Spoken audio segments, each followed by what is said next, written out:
Hello guys, welcome back to our channel alpha quality. बात करेंगे नाइका के बारे में। नाइका हमें स्विंग ट्रेडिंग अपॉर्चुनिटी दे रही है और काफ़ी टाइम से एक अच्छे खासे कंसोलिडेशन फेज के बाद निकलने के बाद ये अपने एक अप ट्रेंड के अंदर भी देखने को मिली है। ठीक है, तो यार सिंपल सेट इसके अंदर एक एनालिसिस करेंगे जिसको कोई भी बंदा देख के इजीली बता सके कि क्या इसके अंदर स्टॉक के अंदर हो रहा है। ठीक है, तो स्टॉक जब लिस्ट हुआ था तब से स्टॉक कंटिन्यू गिरे जा रहा है, लोअर लो की फॉर्मेशन किए जा रहा है। फिर उसने क्या किया, एक साइडवेज परफॉर्म करने लगा और फिर उसके बाद एक हायर हाई की फॉर्मेशन बनाने लगा।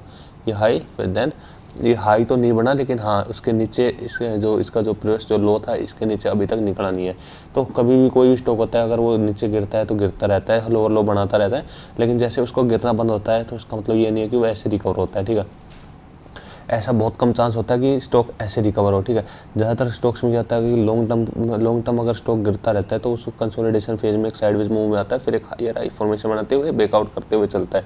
ठीक है, फॉर एग्जांपल अगर मैं क्लियर आपको अगर ढंग से समझाऊं तो स्टॉक ऐसे गिरेगा, ऐसे गिरेगा, ऐसे गिरेगा, ऐसे गिरेगा, ऐसे गिरेगा, फिर साइडवेज होके एक कंसोलिडेशन फेज में जाके हायर हाई की फॉर्मेशन बनाएगा और ऐसे करने के बाद एक रेंज का ब्रेकआउट करेगा, फिर ऐसे ऐसे करता निकल जाएगा। ठीक है, तो अभी क्या हो रहा है स्टॉक के अंदर, अभी देखो जैसे स्टॉक के अंदर सेम ऐसे ही हो रहा है। स्टॉक गिरा, देन गिरा, फिर गिरने के बाद एक साइडवेज परफॉर्म करने लगा और उसके बाद एक हायर हाई की फॉर्मेशन यहाँ से बनाने लग गया।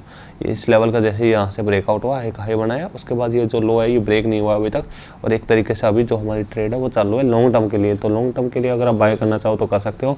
तो हम स्विंग ट्रेडिंग के लिए बाय करने वाले हैं। तो स्विंग ट्रेडिंग के लिए हम डेली टाइम फ्रेम पे आ गए हैं। ठीक है, तो डेली टाइम फ्रेम के ऊपर आ गए तो हमारी जो स्ट्रेटेजी है, हमारी 50 मूविंग एवरेज के ऊपर हमें ब्रेकआउट के ऊपर हमें बाय करना होता है और पास्ट के अंदर बहुत सारे प्रॉफिट हमने बनाए हैं। ठीक है, अब कोई भी इसके अंदर कोई भी छलावा नहीं है कि पैसा नहीं बनता स्विंग ट्रेडिंग के अंदर और हमारी स्ट्रेटेजी काम नहीं करती। जैसे आप देखोगे पास्ट के अंदर मैं आपको 4 एग्जांपल दूंगा, 4 से 5 एग्जांपल, जितने बोलोगे उतने एग्जांपल दूंगा। बहुत ज़्यादा चांसेस है इसके स्ट्रेटेजी के वर्क करने के। ठीक है, तो ब्रेकआउट जो हमारी जो ब्लैक जो है ये हमारी 50 मूविंग एवरेज की है और ये जो हमारी ब्लू है ये हमारी 200 मूविंग एवरेज की है। ठीक है, तो 50 मूविंग एवरेज के अंदर क्या हुआ था, 50 मूविंग एवरेज के अंदर जैसे ही इसका ब्रेकआउट होता है उसके बाद इसकी रीटेस्टिंग होती है। तो रीटेस्टिंग के हाई के ऊपर हम बाई करना होता है। जैसे फॉर एग्जांपल अगर हम बात करें, जैसे यहाँ पे जो हमारी ब्लैक लाइन इसका ब्रेकआउट हुआ, फिर उसके बाद उसकी एक रीटेस्टिंग कैंडल हुई और उसके बाद हमारा जो शेयर था उसने यहाँ से अगर हम क्लियरली अगर हम देखें तो कितना % का प्रॉफिट दिया था, पहली स्विंग के अंदर ही 6% का दिया था और उसके बाद 8 से 9% का रिटर्न दिया। फिर क्या हुआ, स्टॉक ने फिर से एक ब्रेकआउट किया, फिर इसने रिटेस्टिंग की और रिटेस्टिंग कैंडल के हाई के ऊपर हमने बाय किया और फिर से हमें 15 से 17% का रिटर्न दिया। फिर क्या हुआ, हमारे स्टॉक का ब्रेकआउट किया, रिटेस्टिंग की, लेकिन रिटेस्टिंग के हाई के ऊपर निकला नहीं तो हमारी एंट्री ट्रिगर नहीं हुई।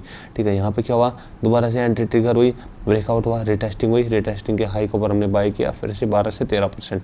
फिर क्या हुआ, फिर यहाँ पे दोबारा से ब्रेकआउट हुआ, रिटेस्टिंग हुई, लेकिन इसके ऊपर निकला नहीं है। दोबारा क्या हो रहा है, दोबारा से इस लेवल का ब्रेकआउट हो रहा है। तो इसके बाद कोई भी रिटेस्टिंग कैंडल अगर यहाँ पे बनती है तो उसके हाई के ऊपर हमें बाय करने का एक अपॉर्चुनिटी मिलेगी। फॉर एग्जांपल एक रिटेस्टिंग कैंडल यहाँ पे बन जाती है।